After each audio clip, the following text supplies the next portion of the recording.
марта в Церкви Преображения прошло 2 воскресных богослужения. После воодушевляющих свидетельств, молитвы, хвалы и поклонения, слову на тему «Экзамен» под названием «Доверие» поделился старший пастор церкви Синяков Сергей Сергеевич. Однажды Бог говорит: я сейчас говорю к вам, возможно, у кого-то из вас уже экстремальная ситуация, возможно, кто-то из вас потерял заработок, возможно, у вас, у кого-то, я не знаю, много разных экстремальных ситуаций. Поверьте, скорее всего, и если это не из-за греха и не последствия грехов ваших же, то абсолютно точно, вполне возможно, что вы как раз попали вот в это место, где вы сдаете сейчас экзамен перед Богом. И больше того, и это не дьявол, и не бесы, и не проклятие, это Бог создал такие условия в твоей жизни. Люди, не знающие Бога, не могут доверять Ему по-настоящему.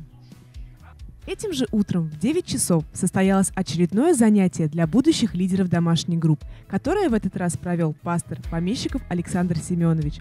Лейтмотивом этого занятия была важность нести благую весть в этот мир. Позже, во время второго служения, дети продолжили изучение книг Священного Писания. Ребята начали проходить книгу Даниила. Основной мыслью этого занятия было то, что Бог возвеличивает тех людей, которые Ему по-настоящему верны. Затем время было посвящено тесту мастерства под названием «Хобби», на котором дети узнали о том, какие увлечения бывают у людей. 26 марта служение «От сердца к сердцу» организовало поездку семей с особенными детками на праздник в город Тулу. Служение начало сотрудничать с некоммерческой организацией «МАГУ», которая и пригласила в гости.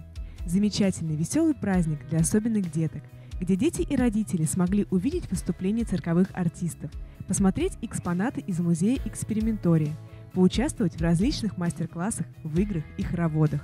А песочное шоу и шоу мыльных пузырей захватило не только детей, но и родителей. Очередь к художнику по аквагриму не заканчивалась на протяжении всего праздника.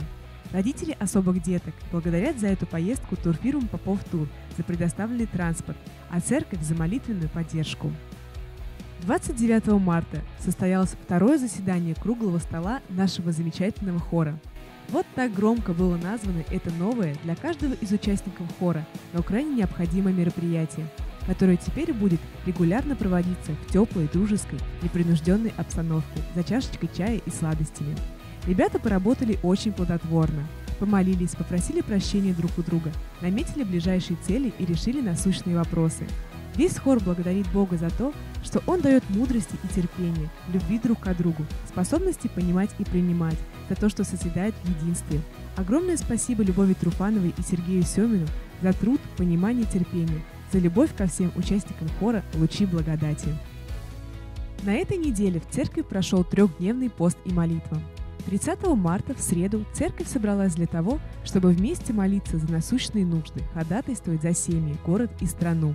31 марта, в четверг, молитва прошла по домашним группам, а в пятницу, 1 апреля, церковь снова собралась в стенах нашего храма на вечернее служение. Собравшиеся в единстве поклонялись Господу, молились и прославляли Его. Никто не ушел домой тщетно, но каждый пришедший получил ответ. В конце служения звучали свидетельства Божьей славы о том, как Он действовал в этот вечер. 19 марта состоялся открытый обед под названием Happy Women's Day. В этот раз девушки поговорили о том, что же все-таки у прекрасной половины человечества в голове, о чем им приходится волноваться и беспокоиться. У каждой гости обеда появилась возможность высказаться и дополнить сказанное собеседницами. Команда Open Lunch благодарит всех за участие.